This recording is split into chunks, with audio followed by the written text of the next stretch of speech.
오늘은 예수님이 죽음의 권세를 깨뜨리시고 부활하신 부활주일이지요. 예수님 다시 사셨습니다. 진실로 다시 사셨습니다. 우리가 항상 외칠 때, 여러분, 제가 예수님 다시 사셨습니다, 여러분 뭐라고 화답할까요? 어려워할까 봐 써놨어요.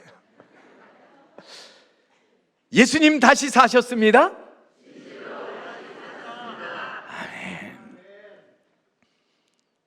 여러분, 할렐루야라는 말, 우리 할렐루야 찬양대가 오늘 할렐루야라는 말 많이 외쳤는데, 할렐루야라는 말이 하나님을 찬양하라,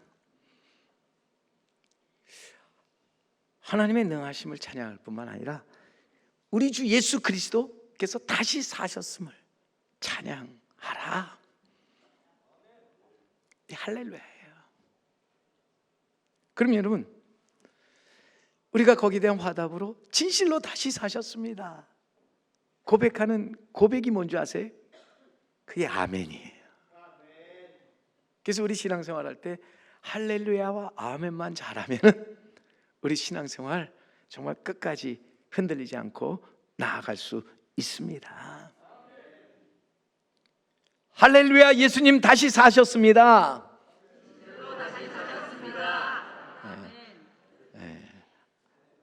아멘이란 말이 진실로니까 아멘 아멘, 진실로 다시 사셨습니다.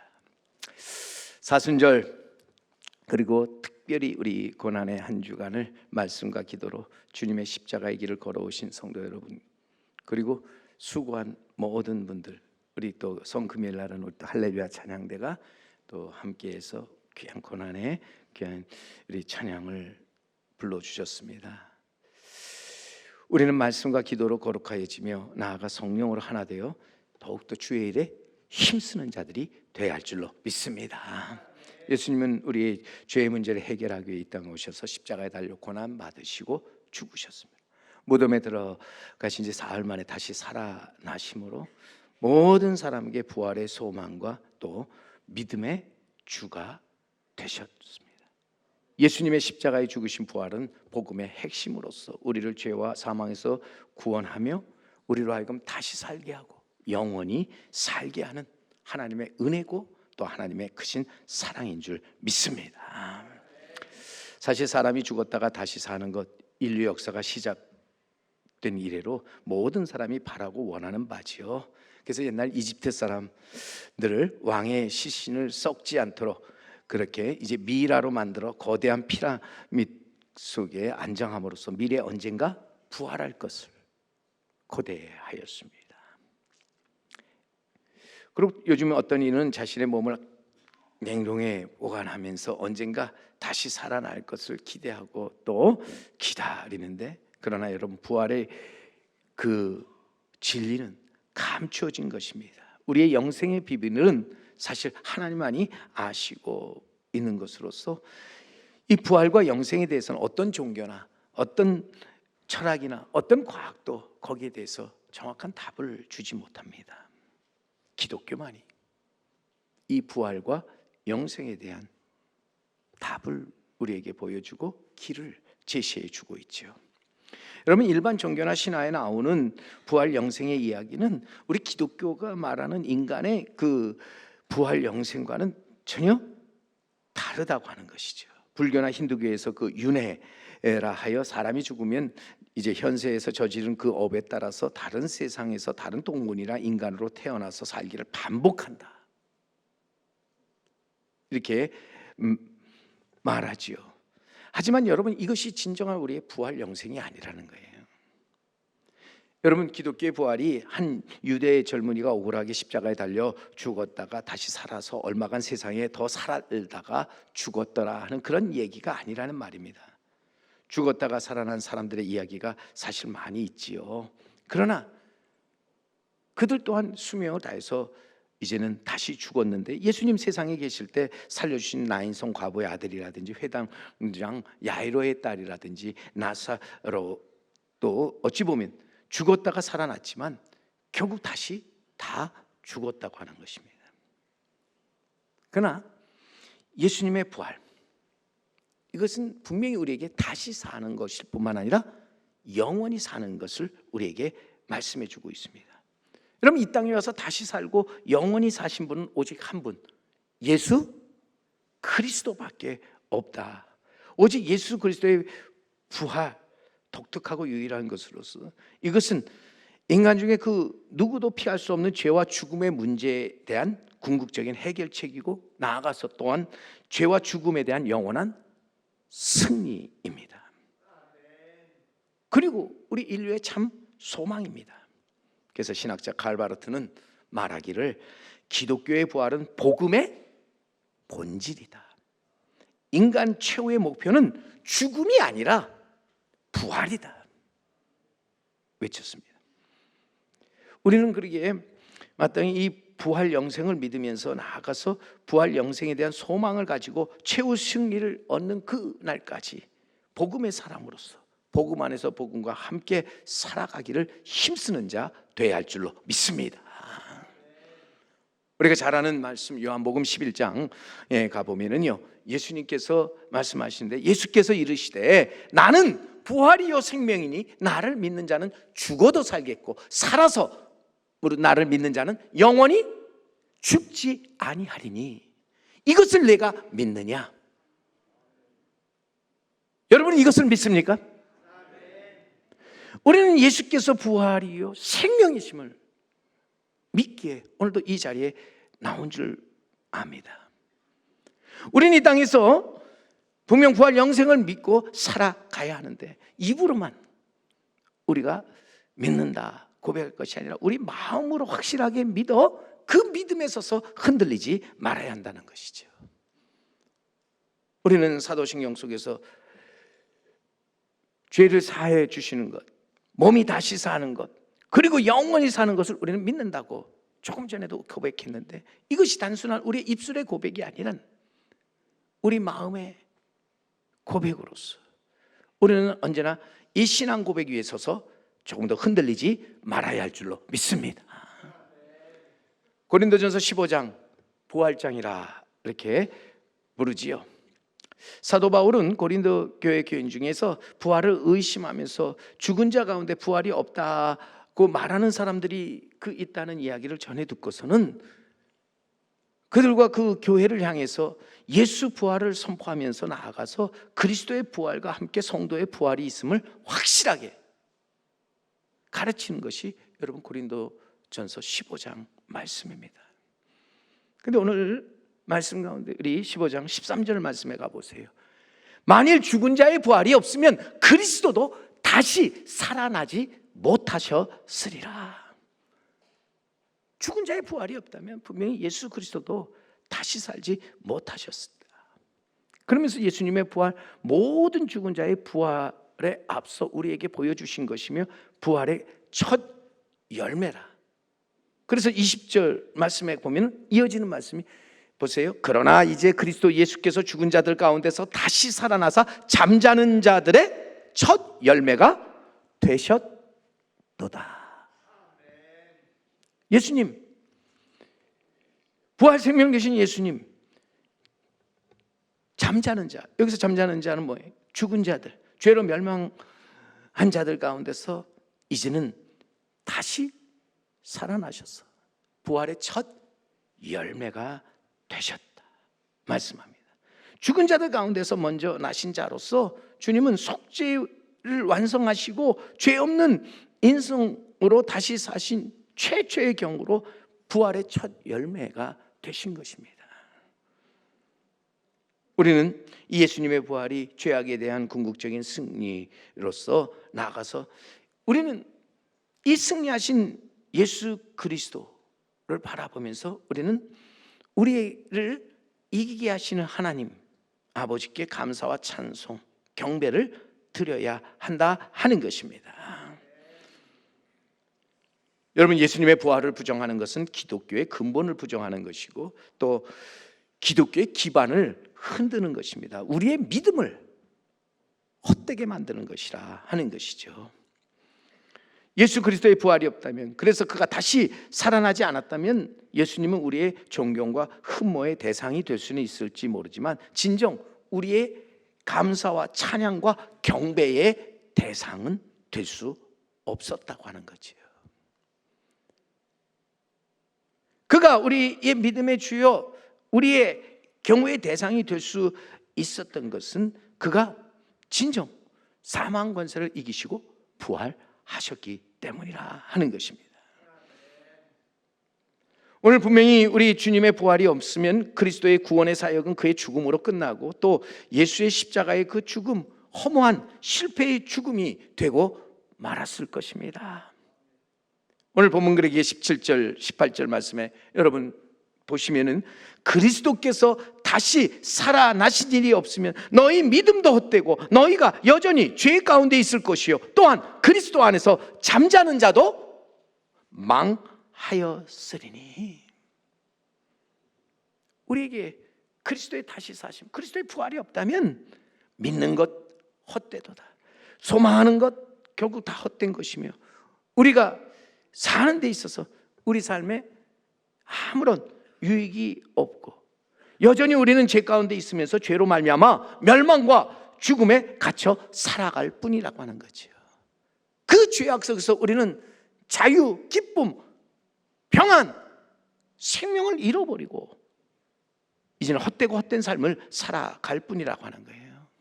나아가서 또 우리가 전하는 복음 전파도 다 헛된 것이다. 그러나 여러분, 예수님은 사망 권세를 이기시고 다시 사셨습니다. 진실로 다시 사셨습니다. 우리 찬송가에도 할렐루야 우리 예수 부활 승천하셨네, 세상 사람 찬양하니 천사 화답하도다. 구주 예수 부활하사 사망 권세 이겼네. 구주 예수 부활하사 사망 권세 이겼네. 주님 분명히 이 땅에서 사망 권세를 이기고 승리하셨다. 우리를 죄와 사망에서 구원하시고 우리에게 영생 천국에 이르도록 우리에게 길을 보여주셨다고 하는 것입니다. 예수님은 분명 믿음의 주로서 주님의 부활, 주님의 다시 사심은 우리의 산 소망이 되는 줄 믿습니다. 사도 베드로는 그래서 베드로전서 1장에서 말합니다. 우리 주 예수 그리스도의 아버지 하나님을 찬송하리로다. 그의 많으신 긍휼대로 예수 그리스도를 죽은 자 가운데서 부활하게 하심으로 말미암아 그를 거듭나게 하사 산 소망이 있게 하시며 썩지 않고 더럽지 않고 쇠하지 아니하는 유업을 있게 하시나니 곧 너희를 위하여 하늘에 간직한 것이다. 우리 하나님께서 우리에게 주신 그 은혜를 생각해 볼 때 정말 놀라운 것이잖아요. 십자가에 달려 주신 예수 그리스도를 죽은 자 가운데서 다시 살게 하신 것은 그로 말미암아 우리로 거듭나게 하시고 산 소망이 있게 하시며 썩지 않고 더럽지 않고 쇠하지 아니하는 유업을 있게 하시기 위함이라. 우리도 예수님처럼 다시 살고 영원히 살도록 하기 위함이라고 하는 것이죠. 우리가 다시 살고 영원히 살며 정말 우리가 장차 하늘나라의 유업을 받을 자라면 우리가 이 땅에서 살면서 무엇이 두려울까? 무엇을 걱정하며 무엇을 우리는 염려하며 살아갈까? 여러분, 베드로가 마지막 때 복음을 전하다가 로마에서 여러분 그가 이제 복음을 전하는데 사람들이 그를 잡아 죽이려고 하니까 그걸 알고 이제 베드로를 몰래 빼내서 이제는 도망치게 하죠. 가는데 가다가 거기서 이제 지나가는 반대로 이제 도망가는 그 반대로 다시 로마로 가는 사람을 만나집니다. 보니까는 주님이 주님 어디로 가십니까? 우리가 잘 아는 말 쿼바디스 도미네. 주님 어디로 가십니까? 내가 널 대신에 죽으러 간다. 베드로가 돌아섰죠. 그리고 다시 들어가서 그는 이제는 잡혀서 십자가에 거꾸로 매달려 죽었습니다. 그가 이렇게 다시 돌아가서 십자가에 매달릴 수 있었던 것은 주님 후에 죽을 때 주님과 함께 부활하리라고 하는 산 소망이 그에게 있었기 때문인 줄 믿습니다. 여러분, 예수님의 부활 우리의 참된 소망인 줄 믿습니다. 이 소망이 없을 때 우리는 두려워할 수밖에 없고, 이 소망이 없을 때 우리는 흔들리며 무너질 수밖에 없다고 하는 것입니다.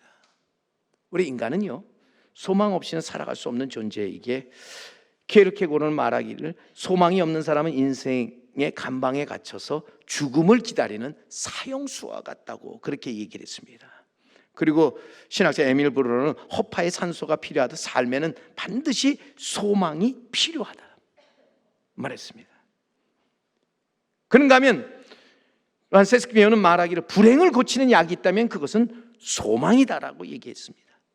여러분, 우리에게 얼마나 이 소망이 중요합니까? 그런데 우리가 바라는 소망 중에는 헛된 소망이 있고 참 소망이 있지요.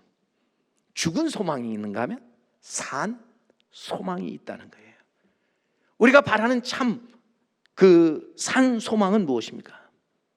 보이는 소망이 아니라 보이지 않는 소망입니다. 잠깐 있다가 사라져 버리는 것이 아니라 영원히 있는 것으로서 우리는 무엇보다도 우리의 참된 산 소망, 우리가 다시 사는 것과 영원히 사는 것입니다. 하늘에 있는 썩지 않고 더럽지 않고 쇠하지 아니한 영원한 유업을 장차 우리는 이어갈 자로서 그것을 이제는 바라보는 것, 이것이 우리의 참된 그리고 산 영원한 소망인 줄 믿습니다. 우리 믿음의 선조들은 이 참된 그리고 산 소망이 있었기에 그 어떤 시련 고통이 있어도 참아내고 살아왔잖아요. 기쁨으로 살아왔습니다. 하늘에 있는 영원한 유업을 받아 영원히 살 것을 기대하면서 우리의 앞선 믿음의 선배들은 주님을 위하여서 모든 것을 아낌없이 내어드리면서도 항상 그 안에 감사와 기쁨이 넘쳤다고 하는 것이죠. 그리고 오늘 본문 말씀 19절에 다시 한번 보세요. 만일 그리스도 안에서 우리가 바라는 것이 이 세상 삶뿐이면 모든 사람 가운데서 우리가 더욱 불쌍한 자이리라. 우리가 바라는 것이 단지 이 세상의 삶뿐, 보이는 삶 그것뿐이라면 이 세상에서 우리는 가장 불쌍한 자라는 거예요. 가장 우리는 헛되고 허무한 인생을 살아가는 사람이라고 하는 거예요. 우리가 이 땅에서 헛되고 불쌍한 삶이 아닌 참되고 복된 삶을 살기 위해서 우리는 무엇보다도 참된 믿음과 소망을 가지고 나아가서 보이는 것이 아니라 보이지 않는 것, 잠깐 있다 사라져버리는 것이 아니라 영원한 것을 바라보면서 우리는 주의 일에 더욱 힘쓰는 자들이 되어야 할 줄로 믿습니다. 영원한 유업을 이어받을 것을 우리는 기대하고 기다리면서 기도하는 중에 우리는 나아가서 더욱더 우리는 함께 모여 하나님께 예배하는 예배자로 살아가야 한다는 것이죠. 우리 고린도전서에 그래서 마지막 결론 15장에 가서 우리 부활장 결론 부분 끝에 가면 58절 말씀에 이렇게 이제 바울은 결론을 짓고 있습니다. 그러므로 내 사랑하는 형제들아 견실하며 흔들리지 말고 항상 주의 일에 더욱 힘쓰는 자들이 되라. 이는 너희 수고가 주 안에서 헛되지 않은 줄 알매니라. 우리의 사는 인생 헛된 인생 아닌, 불쌍한 인생이 아닌, 아니 어찌 보면 정말 무너져가는 인생이 아닌 인생이 되기 위해서 우리는 부활과 영생에 대한 믿음과 소망을 가지고 나아가는 자 되어야 할 줄로 믿습니다. 예수님의 부활을 나의 부활이 될 것을 믿고 우리는 그 위에 서서 흔들리지 말고 나아가서 담대히 더 주의 일에 힘쓰는 자들이 되어야 할 줄로 믿습니다. 우리 예수님 사망 권세를 이기시고 부활하신 부활주의를 맞이해서 우리 모두 이 부활에 대한 믿음과 소망을 가지고 나아가서 주님을 만나 주님께 감사와 찬양과 영광의 예배를 드리면서 우리는 승리의 그날을 바라보고 나아가는 우리 성도 여러분, 그리고 제3교회가 되기를 주님의 이름으로 간절히 축원합니다.